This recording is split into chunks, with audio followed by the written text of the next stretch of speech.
Greetings, everyone. This is Payman Lorenzo, your host of the Leaders with the Heart podcast. Today, I have a special guest, my good friend John. John is a very successful and very skilled professional. Is after a very long and successful career in corporate, now is helping mid-level professionals who are trying to transition from the careers into something that is more they're more passionate about. That they're more they want to take control of their lives, and that's what we're going to talk about today. Hey, John, good to have you among Hey, how are us. you, Simon? Good to see Thank you. you. Thank you. Thank you for being here. It's a pleasure to have you on board today. Hi, I'm loving talking to you and talking to your audience. Thank you. So, as I said, we're going to keep this it's nothing scripted, very free flowing. So, first of all, tell us a little bit about you. What's your story?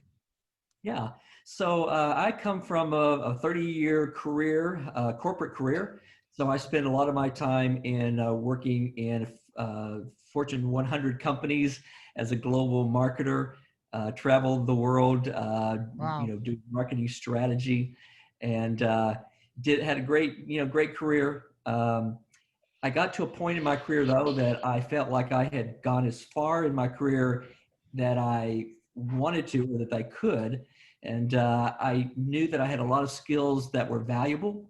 And I felt like there were people outside of my corporate culture and the corporate world that I worked in that could use those skills and that would find those skills valuable.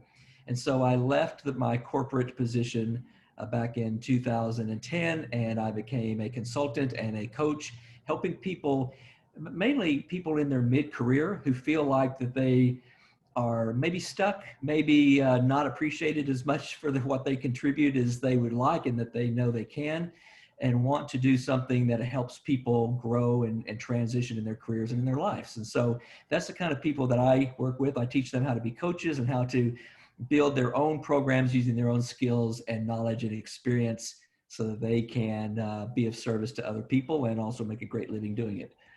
Awesome. At what point did you realize that, hey, this is it? I need to transition. I need to go from a corporate work to my own. Was it a specific moment, a turning point in your life that said, hey, this is it? I think there's always little moments, right?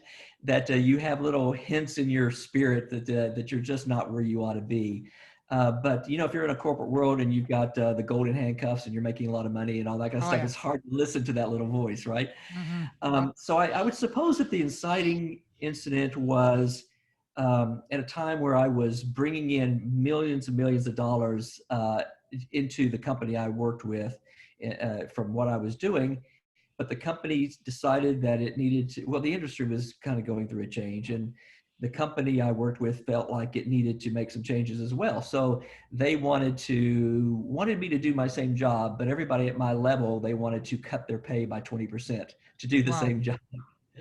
And I thought at that point, this is not what I'm going to be doing. Still gonna cut it, yeah. Yeah, that little small voice became a really large shout for me. Mm-hmm. And I realized that there's a lot of people, and I found this instantly. So for all of you listening who are thinking about, is there something outside of a corporate world? There absolutely is. So I made the change and left and started my own coaching and consulting.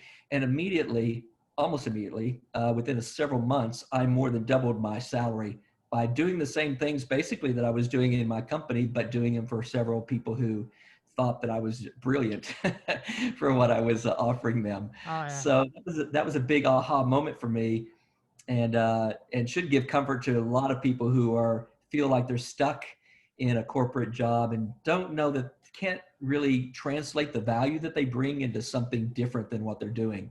And honestly, you can. And so if anybody listening is in that position, you absolutely can take the skills and knowledge that you have that you may think is no big deal. It's a really big deal to other people, and you can market that and package that to serve others. Yeah, a lot of time we take for granted our skills. What comes naturally for us, we think, oh, nobody's gonna value that, but it's actually the opposite. There's a lot of skills that we take for granted that actually can be extremely valuable to the right person at the right time. That's I feel exactly that. right. Yeah. So what was the biggest challenge in you making the transition from, as you said it, the golden handcuffs in corporate into running your own show? What was the biggest challenge? The biggest challenge wasn't that, I was giving up, benefits and those kinds of things. I think the biggest challenge for me, and probably for this would make sense to a lot of people, is that I spent my entire career in a corporate structure. And it was a structure, right? You knew every Monday that you had meetings at 8 o'clock. You knew that you had reports due on every Wednesday. You had certain things that were due at certain times. And you had quarterly meetings that you met for hours and hours and put quarterly plans together that nobody ever read and nobody ever followed. And so I think the biggest change and shift that I had to make personally was that no longer was a structure created for me that I had to follow. I had to create my own structure. I had to create my own systems, my own motivations, my own routines. So, when there's nobody telling you what you're going to be doing or what you need to do on Monday through Friday, you have to make it up, or not make it up, but you have to figure it out yourself. That's a huge challenge. So I think that was probably the biggest one. I agree. Even for me and everyone that I speak to, they say it's the same thing. It's the fact. Yes, it's very liberating when you don't have anyone to answer to, but also at the same time, it's a huge responsibility, because if you Yeah. don't perform, you don't have the safety of that paycheck coming in on Friday. If you don't perform, Yes. there's no money coming in. You have to get off and get things going. Yeah. That's a big Yeah. one. Yeah. And waking up every morning and having a clean slate can be frightening for some people. Hmm. So So how do you arrange your days? Do you keep like a schedule just the way you would as if you had a corporate job? Like for example, 9 o'clock I have to be at my desk. 10 o'clock, by 10 o'clock or 11 o'clock I have to get this task done. Or how do you arrange? Basically, how do you arrange your days? That's what I'm trying to get yeah. at. Well, I probably do it a little bit differently than some people would do it. I am not a very I just don't like routines that much. I really like to kind of wake up and make my, kind of start. What do I need to accomplish today? So usually I do it the night before, asking myself what needs to happen tomorrow to move my business forward. And I generally don't like to fill my days with things, because I feel like the busier your calendar is, the less productive you actually are. Um, and so I like to just set 2 or 3 key things that I have to achieve every day in order to move my business.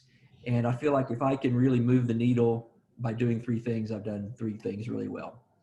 So that's generally how I do it. So if it's a 9 o'clock meeting, it's because there needs to be a 9 o'clock meeting. If there's Hmm. not enough, if I don't need to meet that day, but I need to do something else at 9 o'clock, then I do something else at 9 o'clock.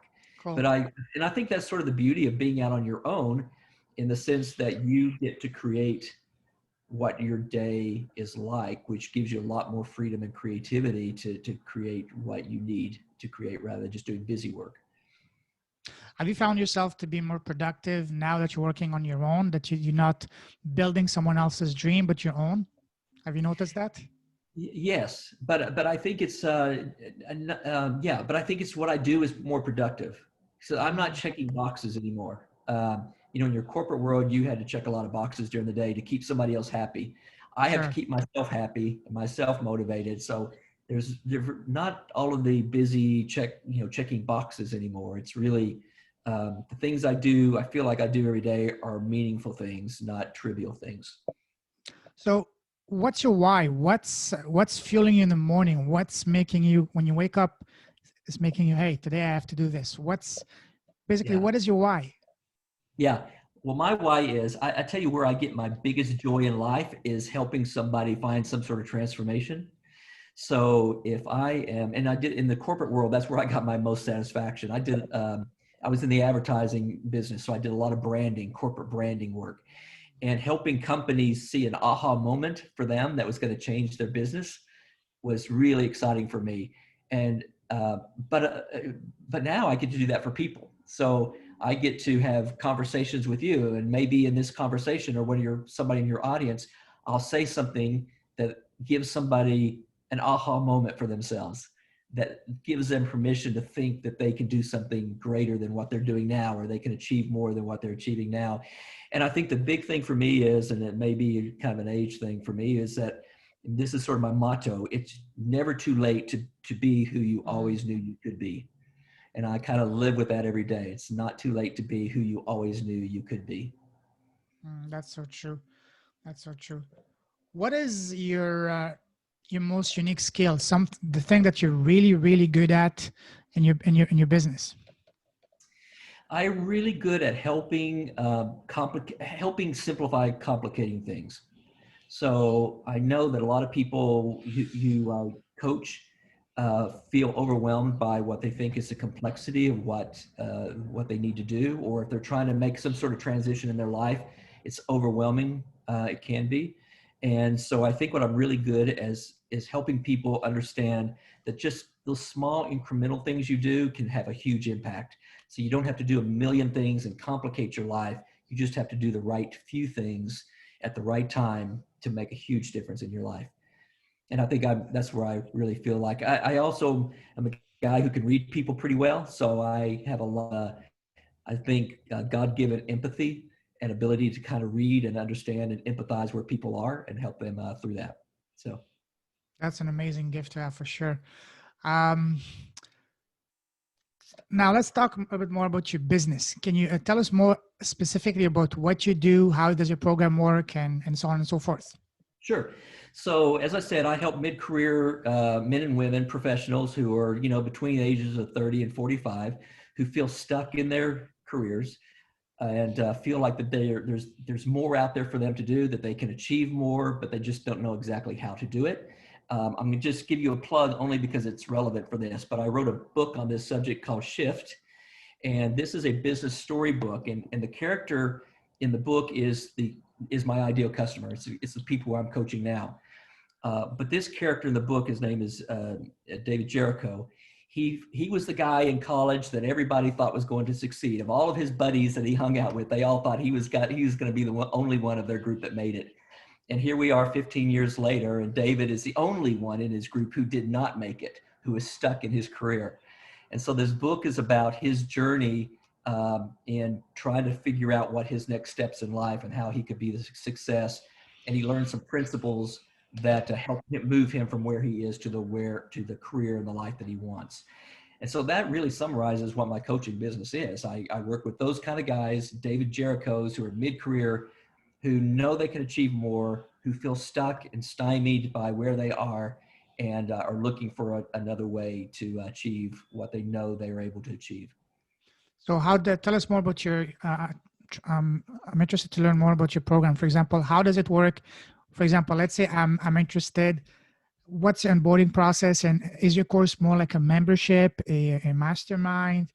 Is Yes. this one-on-ones directly working with you? You hold them by the Yes. hand, or tell us more about what exactly is your Yeah. course?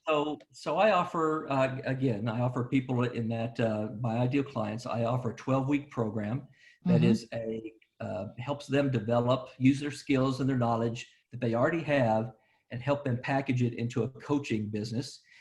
So over 12 weeks, I show them how to do that from start to finish. Start meaning what kind of coach do you want to be? What is your skill and unique skill and experience that you can share? Who is the customer or the client who needs who needs that, who you can offer it to? So we identify all of that, and then we start building out a program that makes sense for them that they can offer and enroll clients into. So it goes from, it's 12 weeks. So again, it goes from week 1 to week 12. Week 12 is you sort of graduate, and at the end of that, you've got a full coaching program, and you're ready to start. And I call it six-figure coaching factory, or a six-figure coach factory. And so, at the end of that, you should be able to have the abilities to start immediately coaching and building up a six-figure business. How long have you been running this program?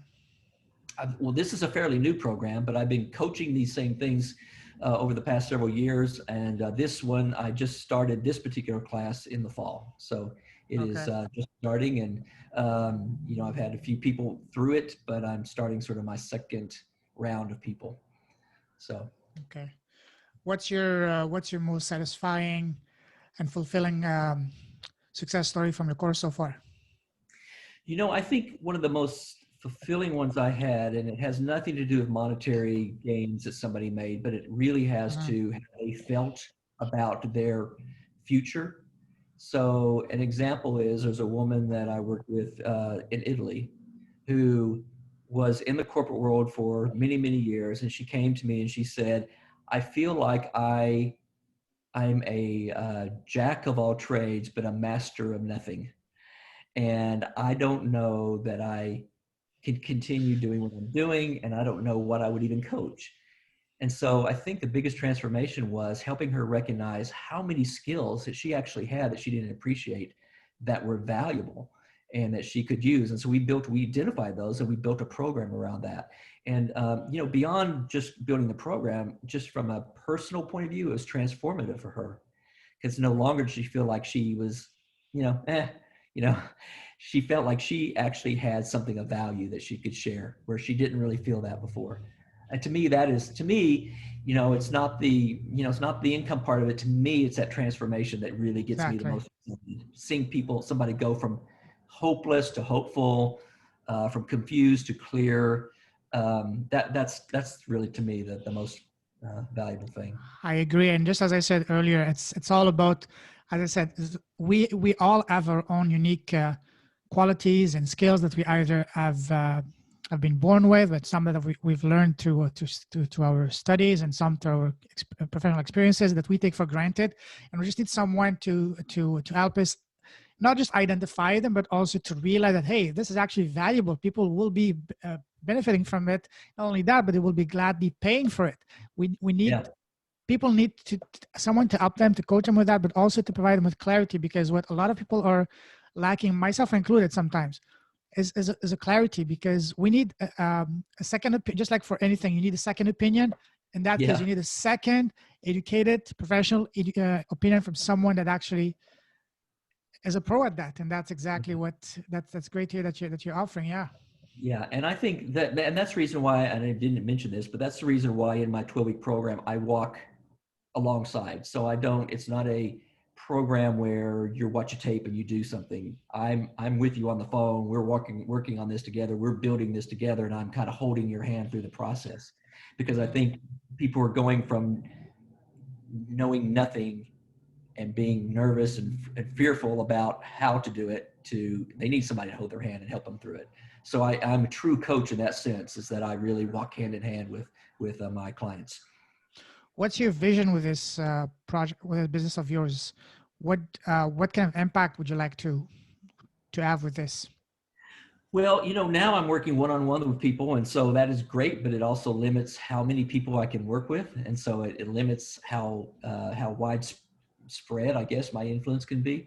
So I think the next point in my business is to really uh, figure out how to scale it, so systemize it. And it's not that I have to figure it out. I know what I need to do. I'm not quite there yet. So probably in the spring or early summer, I'll probably be expanding this program to offer different kinds of coaching. So it may be a group coaching for somebody who just wants group coaching. I'll continue to do one-on-one.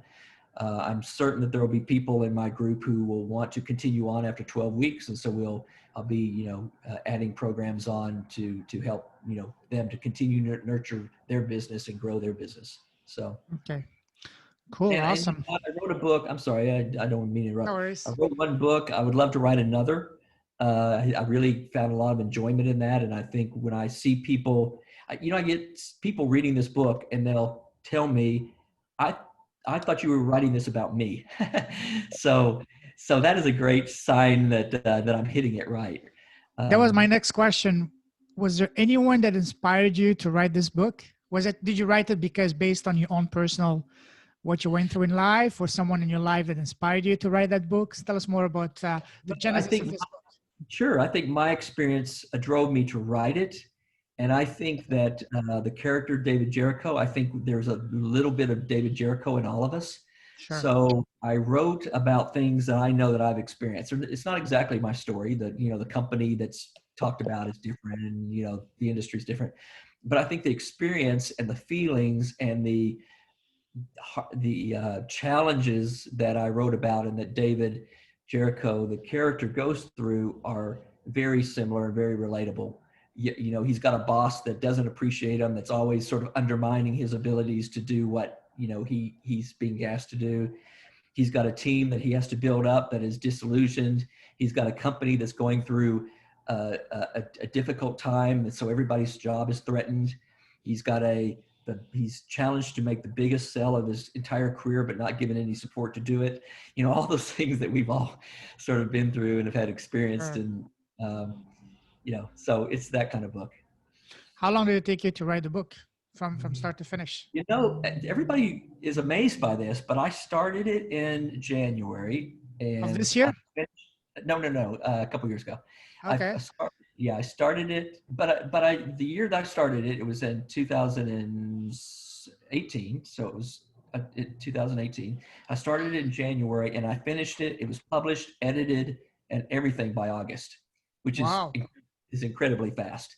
So, but I Sure. had help. You know, I didn't write this alone. I had a co-writer, and he and I, you know, mapped out sort of the story arc and all those things that you do, and the Nice. characters, and then we wrote it, and then we, you know, sent it off to editors to look at it and, you know, kind of refine it, and, you know, strike out pages and chapters. And in fact, we wrote it twice. We wrote it the first time as a third person, kind of a third person narrative, and then Mm-hmm. we said, it just doesn't sound right, it doesn't sound personal enough, so we rewrote it as a first person, so David the character is talking rather than somebody's talking about David the character. So we kind of wrote it twice in a sense. Oh wow, must have been quite a journey. Yeah. Um, the uh, the name of this podcast is Leaders with a Heart, where we bring successful people that are not only successful in their field but also have a big heart, and they contribute in any way, shape, or form to a cause. What is your cause? What is the cause that is very dear to your heart, and how are you Oh, contributing to that? yeah, I am so glad you asked that question. I became aware a couple of years ago. It's not that I didn't know it, but I really came to the forefront of my mind the problem of human trafficking. Oh wow, And and I think it was because I read an article in my local newspaper about about what how big that is in the area that I live in Texas, and it just shocked me. And it shocked me not just that it was big, but it shocked me on who who was being impacted by it. And so I put together a citywide conference on human trafficking, and I invited the press and had a whole bunch of people there. I don't think I like 150 people, and I had a panel discussing it and what could we do about it, and where were organizations that people could get involved in. And I think that was really made that cause really real for me. So that's what I do now. So when I have coaching wow, clients and all of that, whenever whatever income I make from that, I donate to human trafficking organizations to help stop that. It's a tragedy, not just for certainly for the people, the children mainly who get trafficked, but it's a tragedy for their parents, and it's a tragedy for a community. So that's where I sure. really am. That's a Yeah. beautiful cause. And where are most of these people trafficked from? Have you noticed any trend? Well, they're all over. So in Texas, there's freeways, lines that go straight from Mexico all the way up to Canada, a freeway, I-35. And so that's huge amount of truck trafficking going, trucks and transportation and things going back and forth. So there are a lot of people who are trafficked along that corridor. And when I say trafficking, I'm not just talking about like sex trafficking, but I'm also talking about human labor trafficking. So people who are picked up in Mexico and smuggled across, and they're living in the shadows and are being exploited for their labor. And so it's just a huge, I can't even tell you how big this problem is. It's a problem all over the world, actually. There's still a modern slave trade in the world. Hard to believe. Unfortunately, yeah. And people are treated as slaves and moved around different countries as slaves. And it's if you really start thinking about it, it's really depressing and mind-boggling. But everybody has an opportunity to make a little difference where they live, and that's really what I'm all about, trying to make some sort of difference in human trafficking where I live now. Hmm. So Yeah, you're so right. I've read so many stories of people being promised the moon, a great job in a new country where they had no connection or nothing. Most of the time, these people paid probably amounts that were all their life savings for them, to in order to get to a new country for hope of a better life, but as soon as they get there they realize that it's a completely different story. Yeah. It's not a job, it's a slavery, and in a lot of cases also sex slavery and things like that. So yeah, I heard about that. That's very bad. So And you're what's the doing, first? Yeah. The yeah, first thing that happens is that when somebody goes into another country like that and somebody brings them in, they take their passport away. So then there's, absolutely, yeah, yeah, the passport, whatever money they have left, and they just, a lot of cases they're living with 5 or 6 other people in one room. yeah, And yeah, it's crazy. Yeah, wow. Well, that's amazing to hear, John. I can see that you have not just a big but a massive heart, and God bless you. Keep that going. We need people like that. We can all, as I keep saying, we entrepreneurs, we have not only a duty but a responsibility to help, because it's not the government's job to help improve the economy. It's us, that's right. entrepreneurs. We are the ones that are actually making the you know, an impact. It's us. We're creating the jobs, giving the opportunities, creating the wealth, so we can, just like Akbar says, the more we make, the more we can give, and the bigger the impact we can have. So Yeah, that's absolutely beautiful. Thank you. yeah. That's amazing. Keep it up. How long have you been involved in this noble cause? Well, again, it's been about, I guess, maybe 3 years now. So again, it was a revelation to me because of a newspaper article I read that I didn't even Mm. realize how bad the situation was where I lived. And so that was sort of the emphasis for me to kind of jump in and try to do something that I could do. So So what's the name of the organization that you're helping with, so I can put that in the show there's notes? several. So there's several, and choose one. One is a Traffic 911 Traffic in 911. Dallas. Okay. Yeah. There is another organization that I support. It's actually like a global organization. And you just asked me a question, and I'm blanking in my head. That's So fine.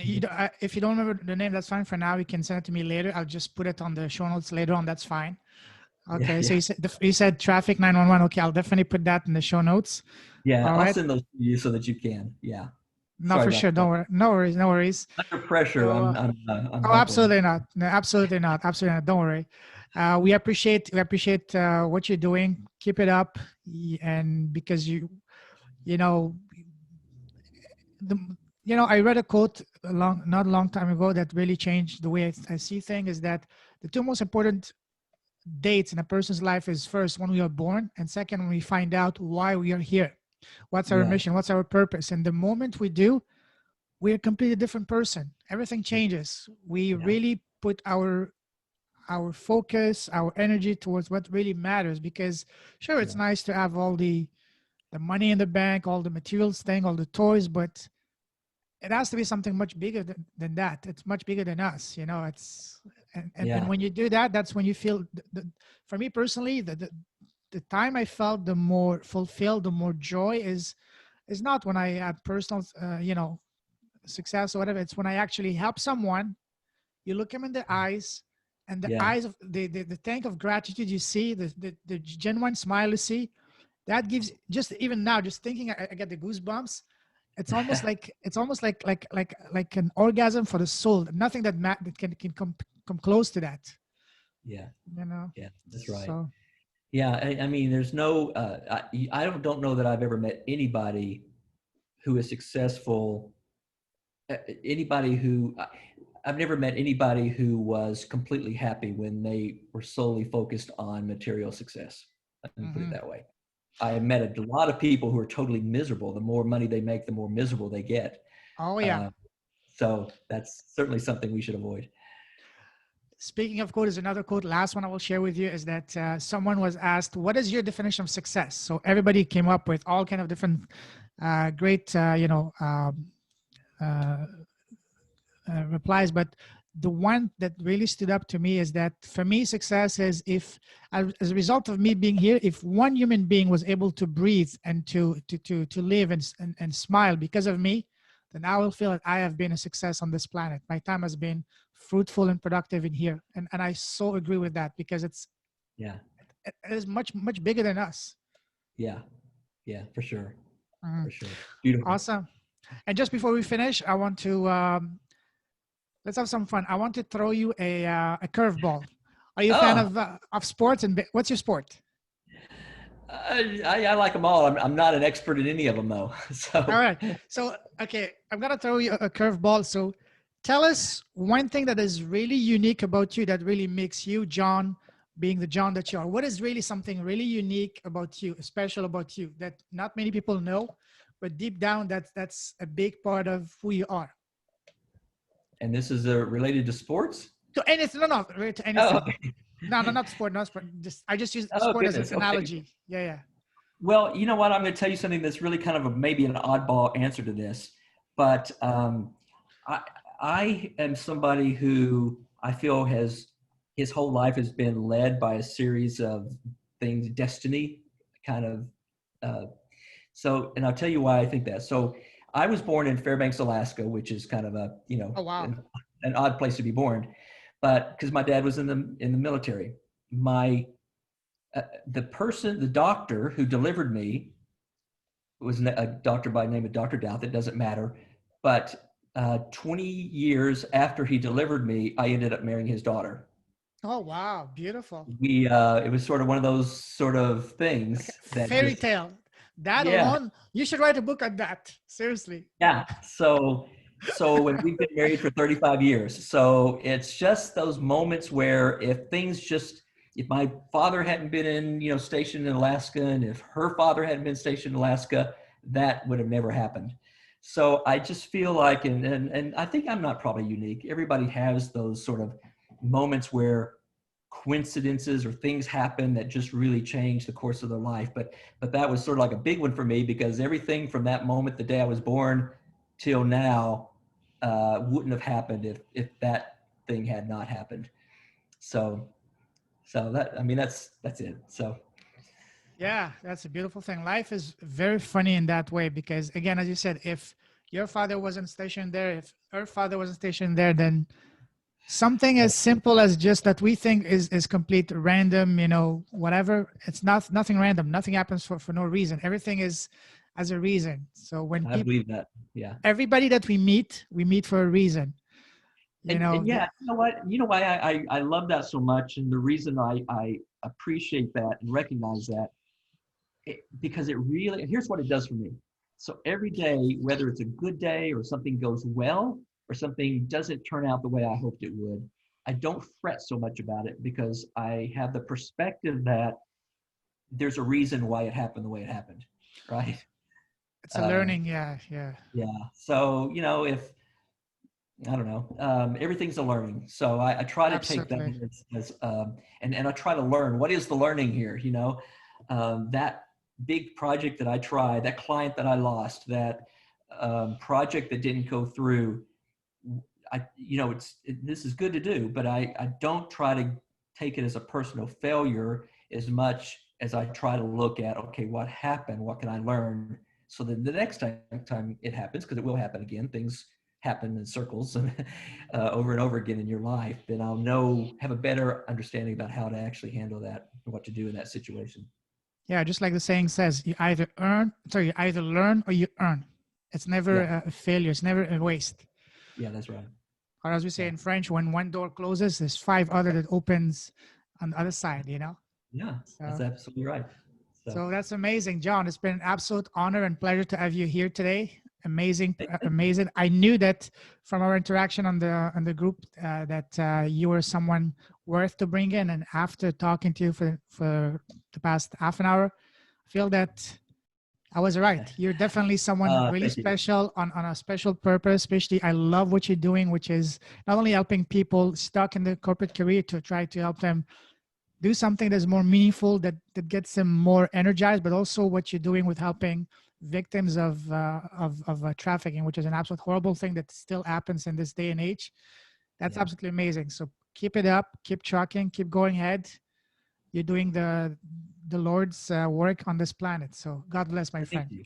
And Thank and you. God bless you as well. Appreciate it. we're not done. And before we do, if people want to reach out to you, how can they can they find you? What's the best place to reach you? Yeah, so you can find me on Facebook easily, and I have a Mhm. Facebook group that you can go Yeah. to called Mhm. Coaches Factory. So you can find me there. otherwise, let me give you my email, and you can put in the show notes, and people can Sure. reach out to me by email. And I'd love to talk with any of your guests, just to just to see what I can do to help them move their life forward. Okay, sure. And I saw that you also have a website. Would you like to mention your website as well? I do, and I've got a couple websites, but let me give you the one that I would prefer Okay. people to go to, because it's more focused on the things we're doing here. So Okay. they can go to johnhinkle.com. Very Okay. easy. My name, Yeah. John Hinkle, HINKLE.com. Okay. Yeah. Okay.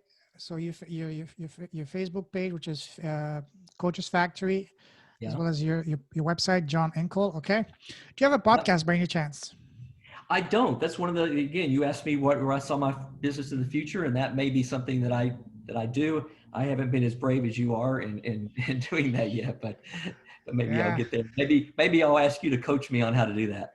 I'll actually once we finish with this, I will send you a very good podcast for you to listen to. That's going to really blow your mind Okay. on the best way to get your ideal customers without feeling that like you're chasing after them. Yeah. Oh, good. Yeah. I'll send I'm that to you. all about that. Yeah. Do you have any what would be your number one tip for someone that is stuck right now and whatever they're doing, and they would like to take more control of their life so they can do something that they're more in tune with their passion, their heart, something they really enjoy doing? What would be Yeah. I think if I can give two tips. go ahead. First tip is, don't be afraid to explore it. Don't be afraid to take a chance on yourself, because like I said, I felt like that I was doing a great job for a company, and then they made another decision for me. And don't let somebody else make a decision for your life. Be in the Mhm. position where you can make a decision for your own life. That'd be my tip. That's a beautiful, beautiful tip. Thank you very much. Well, that concludes our episode for today with a very special person and a beautiful human being with an amazing heart, Mr. John Hinkle. Thank you very much. It's been a pleasure Thank and you. honor to have you on board today. Thank you Have a so great much. have a great day. Take care. Cheers, Appreciate guys. it. Thank you so much.